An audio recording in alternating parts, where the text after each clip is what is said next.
అనవసరమైన ప్రచారాలు చేసుకుంటున్నారు. సరే ఏది చేసుకున్నా కూడా ఇప్పటికైనా మాకు రావాల్సిన ఉద్యోగాలు మాకు ఇవ్వండి, నోటిఫికేషన్లు వేయండి అని అడుగుతున్నారు వాళ్ళు.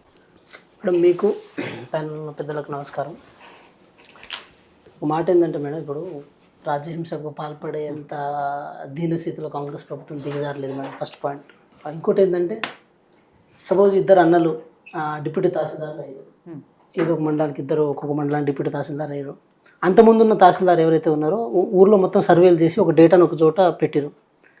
అన్నలు ఇద్దరు ఏం చేశారంటే ఆ రేషన్ కార్డుల డేటా అది వాళ్ళిద్దరు వచ్చి డిస్ట్రిబ్యూట్ చేశారు. వాళ్ళు ఇచ్చారని అంటారా లేకపోతే గతంలో ఇచ్చారని చెప్పి సభ మీద చెప్తారా?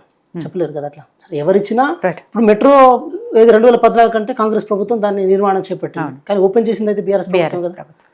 ఇంకో మాట కూడా నేను చెప్పే ప్రయత్నం చేస్తాను. అంటే 9 నెలలు కడుపుతో ఉన్న ఒక ఆడబిడ్డ కూడా లాస్ట్ ఒక నిమిషం అన్న మీరు మాట్లాడు, ఒక్క మాట మాట్లాడాలి, ఒక్క మాట అన్న, ఒక్క మాట సైలెంట్ అయితే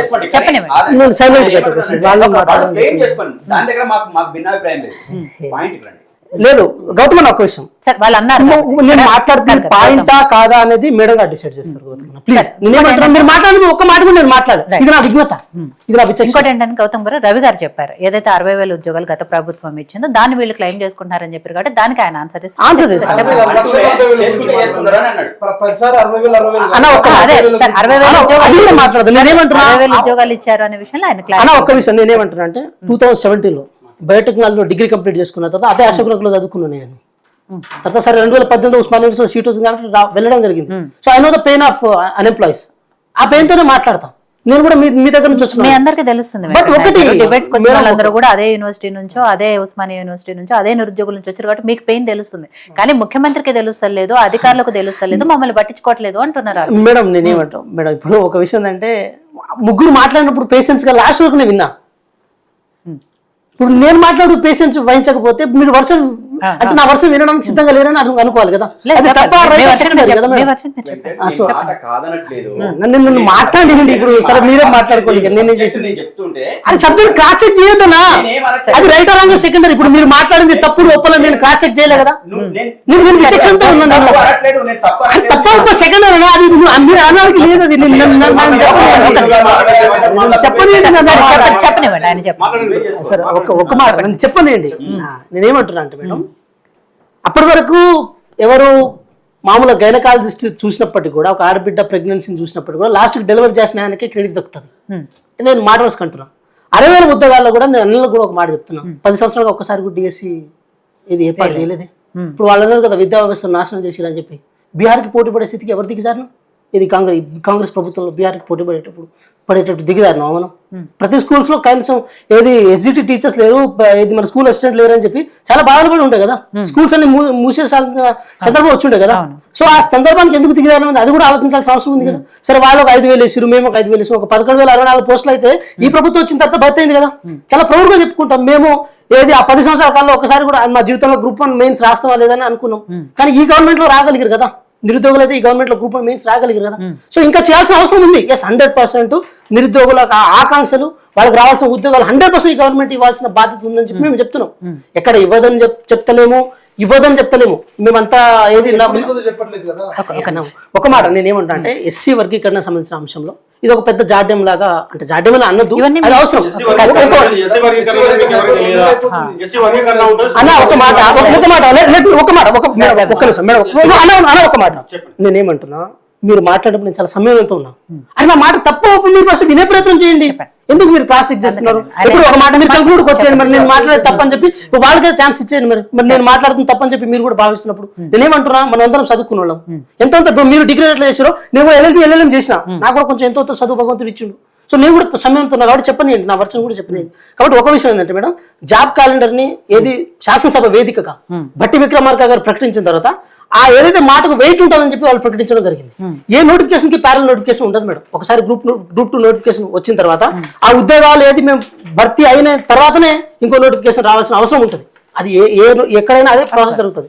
సో ఈ ప్యారల్ నోటిఫికేషన్ ఇవ్వడానికంటే ముందు ఇవన్నీ నోటిఫికేషన్ ఏదైతే ఆల్రెడీ గ్రూప్ 4 భర్తీ అయింది, ఇప్పుడు గ్రూప్ 2, గ్రూప్ 3, గ్రూప్ 1 కూడా ఉంది. ఇవి త్వరితగతిన అయిపోతాయి.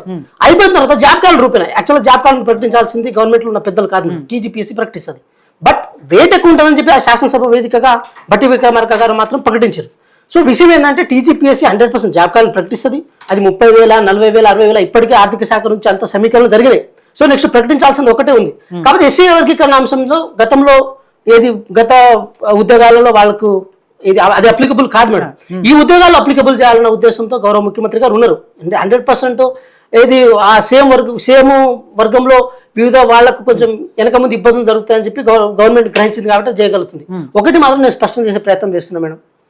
ఎల్బీ స్టేడియం వేదికగా వారి చేతుల మీదుగా 60,000 ఉద్యోగాలను అలాట్మెంట్ రూపంలో వాళ్ళు ఇచ్చిరా అనే విషయం మాత్రం వాస్తవం. సో గతంలో వాళ్ళు కొన్ని నోటిఫికేషన్ వేసినప్పటికీ కూడా వాళ్ళు చేతులారా ఇచ్చారు కదా. కాబట్టి గత గవర్నమెంట్లో హైకోర్టులో ఒక సింగిల్ బెంచ్ జడ్జిమెంట్ ఏదో ఇస్తే దాన్ని సుప్రీంకోర్టులో మళ్ళీ ఇచ్చేయడం, లేకపోతే ఇంకో చేయడం లాంటి తాత్సారం చేయకుండా ఈ గవర్నమెంట్ మాత్రం 100% రెఫ్ట్ రాబోయే ఏ నోటిఫికేషన్ అయినా డిలే కాకుండా చేస్తుంది. ఇప్పుడు ఫర్ ఎగ్జాంపుల్ చెప్పాలంటే నేను ఒక 2017లో అశోక్ నగర్ వచ్చాననుకోండి, నేను 3-4 సంవత్సరాలు చదవడానికి నాకు ఇక్కడ అవకాశం ఉండదు. ఎందుకంటే అంత ఫైనాన్షియల్ థింగ్స్ ని పేరెంట్స్ ఇవ్వడానికి ఉండదు. 100% అన్నవాళ్ళు చెప్పిన విషయం కూడా ఒకటి ఏంటంటే ఏ నిరుద్యోగి కూడా ప్రధానంగా ఆర్థిక అంశం, 2 యవ్వనమైన అంశం. ఇప్పుడు వాళ్ళు 20 సంవత్సరాలప్పుడు అశోక్ నగర్ వచ్చిన తర్వాత 30 సంవత్సరాలు జాబ్ కొట్టుకుని పోతే ఈ 10 సంవత్సరాల జీవితం యవ్వనమైన జీవితం ఆగమైపోతుంది. అదేవిధంగా ఆర్థికంగా కూడా పేరెంట్స్ పైసలు ఇవ్వడానికి ఇబ్బంది పడతారు. సో ఈ 2 అంశాలు ప్రధానంగా పెట్టుకుని గౌరవ ముఖ్యమంత్రి గారు కూడా ఒక మాట అనుండే. ఏమని అనుండే అంటే ఏ నిరుద్యోగైనా విద్యార్థి రూపంలో తన గ్రాడ్యుయేషన్ లేకపోతే పోస్ట్ గ్రాడ్యుయేషన్ కంప్లీట్ చేసుకున్న తర్వాత ఇక్కడ వచ్చిన తర్వాత 6 నెలల నుంచి సంవత్సర కాలంలో మాత్రమే ప్రిపరేషన్ చేసి ఉద్యోగాలు అయితే కొట్టాలి, లేకపోతే వేరే ఏదో స్కిల్ సంబంధించిన ఎంప్లాయ్మెంట్ లోకి వెళ్ళిపోవాలనేది ఆయనకున్న ప్రధానమైన ఉద్దేశం. ఇలా డిలే అవుతూ దానికి మధ్యలో కోర్టులు కేసులు అని చెప్పి మధ్యలో వేరే ఒకరు దాన్ని పిటిషన్ వేసినట్టు ఇలాంటి జరగొద్దని చెప్పి వారికి ఉన్న ఈ భావన. ఏ ముఖ్యమంత్రి అయినా సరే నిజంగా ఉద్యోగాలు కావాలని ఇవ్వకుండా ఉండాలి, నిజంగా విద్యార్థులందరూ రోడ్ల మీదకి రావాలని చెప్పి ఎవరు కోరుకోరు. మేమైతే ఇది స్పష్టం చేసే ప్రయత్నం చేస్తున్నాం. ఒకటి మాత్రం ఈ కాంగ్రెస్ గవర్నమెంట్లో అయితే ఒకటి చెప్పే ప్రయత్నం చేస్తున్నాం మేడం. విద్యా వ్యవస్థను ప్రక్షాళన చేయడం కోసం టీచర్ల నోటిఫికేషన్ అది భర్తీ అయింది. నెక్స్ట్ Group 3, Group 2, Group 1 ఏదైతే కొత్తగా ఒక తరం వస్తుందో దాంట్లో నాకు తెలిసి అన్నవాళ్ళు కూడా ఉన్నారని నేను అనుకుంటున్నా. ఇవి నోటిఫికేషన్ భర్తీ అయిన తర్వాత కూడా వాళ్ళ అంటే అడ్మినిస్ట్రేషన్ లో వీళ్ళ పాత్ర కూడా ఉంటుంది. అదేవిధంగా నెక్స్ట్ రాబోయే నోటిఫికేషన్ మేమేదో 22-23 అని అనుకుంటున్నాం, కానీ అది కాదు మేడం. ఇంకా చాలా ఎక్కువ ఉండే ఛాన్సెస్ ఉంటాయి. దానివల్ల చాలా త్వరితగతిన ఎటువంటి కాంప్లికేషన్స్ లేకుండా, ఎటువంటి ఇబ్బందులు లేకుండా త్వరితగతిన ఉద్యోగాలు భర్తీ అయితే కాన్ఫిడెంట్ గా ఉండండి. అదేవిధంగా నిరుద్యోగులకు, విద్యార్థులకు మేము ఒకటే చెప్తున్నాం, మీరు ఎక్కడ మిస్గైడ్ కాకండి, మీరు ఎక్కడ ఇబ్బంది పడకండి, మంచిగా చదువుకోండి, మంచిగా చదవండి, కాన్ఫిడెంట్ గా ఉండండి. ఈ ప్రభుత్వం ఎక్కడ మిమ్మల్ని అన్యాయం చేయదు. మేమేమంటున్నాం, ఇన్ కేసు మా రాష్ట్రంలో మా కొంతమంది వ్యక్తుల మీద మీకు నమ్మకం లేకపోయినా కూడా రాహుల్ గాంధీ గారి యొక్క మాట ఏదైతే ఉందో మాటకు కట్టుబడి ఉంటారు. ఫర్ ఎగ్జాంపుల్ దాన్ని చెప్పాలంటే మేడం, బీసీకి సంబంధించిన కులగణన చేపట్టాలని చెప్పి భారత్ జోడో యాత్రలో చెప్పిన తర్వాత తెలంగాణ రాష్ట్రంలో ఈ ప్రభుత్వం ఉందని చెప్పి 42% రిజర్వేషన్లు పక్కాగా అమలు చేయాలని చెప్పి దాన్ని చిత్తశుద్ధి చేసింది గౌరవ రాహుల్ గాంధీ గారు. రాహుల్ గాంధీ గారి ఆలోచన మేరకు ఈరోజు బీజేపీ పార్టీ కూడా కేబినెట్ నిర్ణయం తీసుకుని దేశవ్యాప్తంగా జనగణనతో పాటు కులగణన కూడా చేపట్టాలని చెప్పి నిర్ణయం తీసుకున్నది. సో ఇలా చిత్తశుద్ధితో ఉండే నాయకుడు కాబట్టి ఆ నాయకుడు మిమ్మల్ని ఎక్కడ మోసం చేయడు, ఆ నాయకుడు ఎక్కడ మిమ్మల్ని ఇబ్బంది పెట్టే ప్రయత్నం చేయడు. నేను ఒకటే చెప్తున్నా మీకు, ఒక మాట ఏంటంటే ఐ నో దట్ పెయిన్. నేను ఆ స్టేజ్ నుంచి వచ్చిన కాబట్టి చెప్తున్నా, మంచిగా చదువుర్రి, ఏం ప్రాబ్లం లేదు. ఇది త్వరితగతిన ఉద్యోగాలు వస్తాయి. రాని ఎడల you have the right to ask. మీ దగ్గర అడిగే హక్కు ఉంది. బట్ ఒకటి మేడం కొంచెం ఇది ఇనిషియల్ స్టేజ్ లో ఉన్న అంశం. అసెంబ్లీ సాక్షిగా ఇచ్చిన జాబ్ క్యాలెండర్, సాక్షాత్ అసెంబ్లీ సాక్షి ఇచ్చిన జాబ్ క్యాలెండరే మీరు ఇస్తానన్న నోటిఫికేషన్ ఇప్పటివరకు ఒకటి కూడా ఇవ్వలేదు. అయితే అసెంబ్లీ సాక్షిగా జాబ్ క్యాలెండర్ ప్రకటించారు కదా, మీరు తెలిసిన వాళ్ళు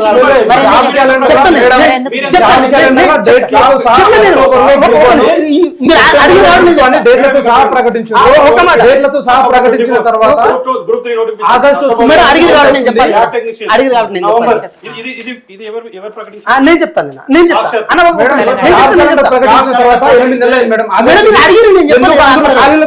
సెప్టెంబర్ లో, అక్టోబర్ లో Group 1, Group 2 అని చెప్పి డైరెక్ట్ డేట్లు అనౌన్స్మెంట్ చేశారు. అనౌన్స్మెంట్ చేసిన తర్వాత మొన్న జాబ్ క్యాలెండర్ చట్టబద్ధత లేదు, మరి అక్టోబర్ అయిపోయింది, సెప్టెంబర్ అయిపోయింది, మళ్ళీ ఆగస్టు వస్తుంది, 8 నెలలు అవుతుంది కదా. అంటే ఖాళీల వివరాల కోసం మళ్ళీ 60 రోజుల కమిటీ అక్టోబర్ లో, సెప్టెంబర్ లో ముందే జాబ్ క్యాలెండర్ పాటిస్తారు. రేపు అడ్మినిస్ట్రేటివ్ లో వెళ్ళేవాళ్ళు ఏం తెలియదు చెప్పడానికి వీల్లేదు కదా. మీరే ఒక రిఫార్మ్ తీసుకొచ్చారు అనుకోండి, మీరేం తెలియదు ప్రజలు చెప్పేస్తారా? ఇప్పుడు మీరు క్వశ్చన్ అడిగి నేను ఆన్సర్ ప్రజలు చెప్పేది మీరు వినాలి కదా. రేపు మీరు ఆఫీసర్స్, రేపు రాబోయే ఆఫీసర్స్ పెద్ద పెద్ద స్థాయిలో మీరు వెళ్ళాలి. పక్కన వాళ్ళు చెప్పేది కూడా మీరు వింటే బాగుంటుంది నేను అనుకుంటున్నాను. మేడం, ఒక్కటే మేడం, అక్టోబర్లో డేట్ ఇచ్చిండ్రు. ఒకటే సరే ఇన్ని ఇచ్చిండ్రు Not fair, దాదాపు ఇన్ని ఇచ్చిండ్రు ఇన్ని దానిలో ఇప్పటి వరకు కూడా ఈ సెకండ్ వరకు కూడా ఒక్క నోటిఫికేషన్ అన్ని ఇచ్చిండ్రా ఒకటని ఇయ్యాలి కదా దీనికి ఒక ప్యారల్ నోటిఫికేషన్ ఉంటుందా? ఒకటి మీరు- నోటిఫికేషన్ ఉంటుందా? ప్యారలల్ Parallel notification చెప్తాను ఒక మాట అన్న, ఒక మాట కావాలని నేను అడిగిన క్వశ్చన్ కి మీరు చెప్పే ఆన్సర్ కి సంబంధం లేదన్నా. ఒక నోటిఫికేషన్ కి ప్యారల్ నోటిఫికేషన్ ఉంటుందా? నాకు తెలియక అడుగుతున్నాను నేను. ఒక్క నిమిషం రవి. ఇప్పటి వరకు కోర్టులో నాకు తెలియక అడుగుతున్నాను నేను. కాదు, కాదు. నాకు తెలియక జాబ్ క్యాలెండర్ బట్టి విక్రమార్క గారే అసెంబ్లీలోనే పెట్టారు, కానీ దాని ప్రకారం ఒక్క నోటిఫికేషన్ కూడా వేయలేదు అన్నారు కదా, ఎందుకు వేయలేదు? నేను సూటిగా చెప్తాను మేడం. ఒక మాట ఏంటంటే జాబ్ క్యాలెండర్ ఫస్ట్ టైం ఇది తెలంగాణ రాష్ట్రంలో జాబ్ క్యాలెండర్ వేద్దాం అనుకోవడం ఫస్ట్ టైం. సో దానికి చట్టబద్ధత ఉండాలి, దానికి వెయిట్ ఎక్కువ ఉండాలని చెప్పి అసెంబ్లీ సాక్షిగా ప్రకటించడం జరిగింది. ఇది దానికి మళ్ళీ పేపర్ రూపంలో ఎప్పుడెప్పుడు ఇస్తారని చెప్పి చెప్పడానికి అయితే వట్టి గారికి రైట్ లేదు. మేడం, ఒక్క నిమిషం అది మేడం. చట్టబద్ధత కోసము చట్టబద్ధత కావాలని రియాసార్ని కానీ మానవతర గారిని అడిగితే మనకు ఒక్క మాట ఉద్యోగాల అవసరమా అని చెప్పింది మేడం. ఒక్క మాట చెప్పరు. మేము ఆల్రెడీ చదువుకున్న మనం చట్టబద్ధంగా మాట్లాడదే చట్టబద్ధత అవసరమా ఉద్యోగాలు కావాలని క్వశ్చన్ వేసారు మేడం. వీళ్ళే వేసారు. మీరన్నా ఇప్పుడేమో వాళ్ళ చట్టబద్ధత చట్టబద్ధత లేదని మీరు అడిగితేనే అంటారు. ఎంతవరకు ఏం చెప్పారో చెప్తున్నారు, చెప్పండి మేడం. ఒక మాట నేను చెప్తా. నా ఆన్సర్ అనుకుంటున్నారా? చెప్పండి మీరు చెప్పండి. ఒక బ్రదర్, ఒక్క నిమిషం, ఒక్క నిమిషం. నేనేమంటున్నా, మనకేం గిట్టు పంచాయతీ లేదు. నేనేమంటున్నాకు చట్టబద్ధత ఎందుకు లేదని చెప్పి మేము క్వశ్చన్ రైజ్ చేస్తాం మేడం. వాళ్ళు ఏమన్నారంటే నీకు చట్టబద్ధత వింటలేదు కదా, వాళ్ళు నోటిఫికేషన్ వేస్తామని ఫిక్స్ అయితే మీరు చట్టబద్ధత ఎందుకు ధర్నాలు చేస్తున్నారు అని చెప్పారు మేడం. మళ్ళీ ఇప్పుడేమో ఇప్పుడు ఇంకో బాధ ఏంటంటే, ఇప్పుడు అన్న వాళ్ళిద్దరిని నేను దాటుకొని గట్టిగా మాట్లాడే ప్రయత్నం చేస్తే కింద కామెంట్ నాకు పచ్చి బుద్ధులు వస్తాయి, ఆల్రెడీ వస్తున్నాయి. ఏదైనా రావచ్చు కాక. నాకు ఆ విషయంలో ప్రాబ్లం లేదు madam. My intention is not wrong, ఇది మాత్రం పక్కా. సో నేనేమంటున్నా మేడం, నేనేమంటున్నా అంటే నాకు తెలిసిన విషయం చెప్తున్నా, తప్ప లేదా రాంగ్ అని చెప్పి మీరే డిసైడ్ చేయండి. టీజీపీఎస్సీ జాబ్ క్యాలెండర్ ప్రకటించాల్సిన అవసరం ఉంటుంది. సో ఏ నోటిఫికేషన్ అయినా ఒక ప్యానల్ నోటిఫికేషన్ అనేది ఉండదని అయితే నాకు తెలిసిన విషయం. ఫర్ ఎగ్జాంపుల్ చెప్పాలంటే గ్రూప్ 3, గ్రూప్ 2, గ్రూప్ 1 ఇవి రెండు నెక్స్ట్ అంటే ఒక నెల రోజుల్లోనో 15 రోజుల్లోనో భర్తీ కావాల్సిన అంశం. ఇప్పటికే పేపర్ అవాల్యుయేషన్ అయిపోయింది, రిజల్ట్ అంతా వచ్చేసి అంతా అయిపోయింది. ఇవి అయిపోయిన తర్వాత మళ్ళీ జాబ్ క్యాలెండర్ అంటే కేవలం ఏదో కొన్ని నోటిఫికేషన్ కొన్ని ఆపి కొన్ని చేయడానికి ఉండదు మేడం. దానిలో గ్రూప్ 2 రావాలి, గ్రూప్ 3 రావాలి, గ్రూప్ 4 రావాలి, గ్రూప్ 1 రావాలి, అన్ని దాంట్లో ఇన్కల్కేట్ అవ్వాల్సిన అవసరం ఉంది. ఫర్ ఎగ్జాంపుల్ చెప్పాలంటే గతంలో 534, 524 గ్రూప్ 1 పోస్టులు వచ్చిండే కదా, ఈసారి అంత రావచ్చు, లేకపోతే అంతకంటే ఎక్కువ రావచ్చు, అంతకంటే తక్కువ రావచ్చు, అంతకంటే ఎక్కువైనా రావచ్చు. బట్ 100% ప్రతి డిపార్ట్మెంట్ కి సంబంధించిన ఉద్యోగాలు అనేవి జాబ్ క్యాలెండర్ లో ఇన్కల్కేట్ అయి ఉంటాయి. సో ఇవన్నీ నిజంగా చెప్పాలంటే కొంచెం డిలే అయిన విషయం వాస్తవం. అంత డిలే అవ్వాల్సింది కూడా కాదేమో అని అనిపిస్తుంది నాకు. ఎందుకంటే ఇన్కేస్ కనుక జల్దీ కనుక త్వరితగతిన కనుక అయి ఉంటే మాత్రం ఒకేసారి జాబ్ క్యాలెండర్ ఇవన్నీ వచ్చాయి. దాంట్లో కానిస్టేబుల్ ఉద్యోగాలు ఉంటాయి, అంటే లా అండ్ ఆర్డర్ పోలీస్ ఉద్యోగాలు ఉంటాయి, దాంతోపాటు ఇవి ఉంటాయి. మీరు చూడాలి మేడం, ఏది గత గవర్నమెంట్లో ఏపీపీ అనేది మీకు తెలిసి ఉంటుంది. ఇది అడిషనల్ పబ్లిక్ ప్రాసిక్యూటర్ లేకపోతే అసిస్టెంట్ పబ్లిక్ ప్రాసిక్యూటర్ అని చెప్పి లా చదివిన వాళ్ళకు కూడా దాంట్లో ఉంటుంది. దాంట్లో 153 పోస్టులే గత గవర్నమెంట్ వేసింది మేడం. సో ఈసారి కూడా అవి కూడా అంటే చాలా ఏదైతే మనకు తెలిసిన పోస్టులే కాదు, తెలియని పోస్టులు కూడా చాలా దాంట్లో ఇన్కల్కేట్ చేయాల్సిన అవసరం ఉంది. అలా అంటే నాకు తెలిసి ఒక 60 నుంచి 70 వేల వరకు ఈ జాబ్ క్యాలెండర్ రావచ్చు. నెక్స్ట్ జాబ్ క్యాలెండర్ ఒక 50,000 లేకపోతే 40,000 రావచ్చు. అన్న చెప్పి లెక్క ప్రకారం 1,40,000 ఉద్యోగాలు ఏదైతే ఉందో ఈ గవర్నమెంట్ లో ఈ కాంగ్రెస్ ప్రభుత్వం ఉన్నప్పుడే భర్తీ చేయవచ్చు. ఆ జాబ్ క్యాలెండర్ లో 2 అన్నలకు జాబ్ రావచ్చు. అంటే మేము ఆశతోనే చెప్తాం. మేమనేది ఏంటంటే మీరు ప్రభుత్వంలోకి రావడానికి అబద్ధం చెప్పినా మీరు ఒప్పుకుంటున్నారు. మీరు ప్రభుత్వంలోకి రావడానికి మీకు ఖాళీలు తెలియదు, మీకు ఖాళీలు తెలియదు, విధానం తెలియదు.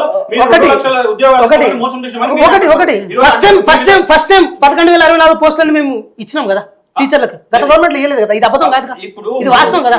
ఫస్ట్ టైం మెయిన్స్ అయితే ఫస్ట్ అయితే మెయిన్స్ అయితే రాసినాం కదా, మీరు రాసింది కదా ఫస్ట్ టైం అయితే ఈ గవర్నమెంట్ లో. అది అబద్ధం కాదు కదా, అది అబద్ధం కాదు కదా. ఫస్ట్ టైం అయితే చేసినాం కదా, ఫస్ట్ అయితే చేసినాం కదా. లేదు ఒక మాట మళ్ళీ వేగ్గా చెప్పొద్దు, అక్రమాలు జరిగిందని వేగ్గా చెప్పొద్దు.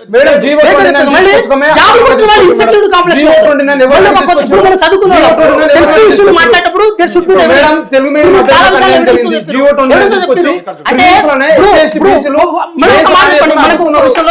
ఒక మార్క్ కానీ కొట్టిన వాళ్ళని మనం ఇన్సెక్యూరిటీ కాంప్లెక్స్ లో పెట్టదు. ఇక్కడ చూడండి మేడం, ఎంత దుర్మార్గం అంటే బ్రదర్ తెలుసు అశోక్ నారాయణ ఏందనేది, బ్రదర్ తెలుసు, మళ్ళీ బ్రదర్ కూడా అంటాడు చదువుకు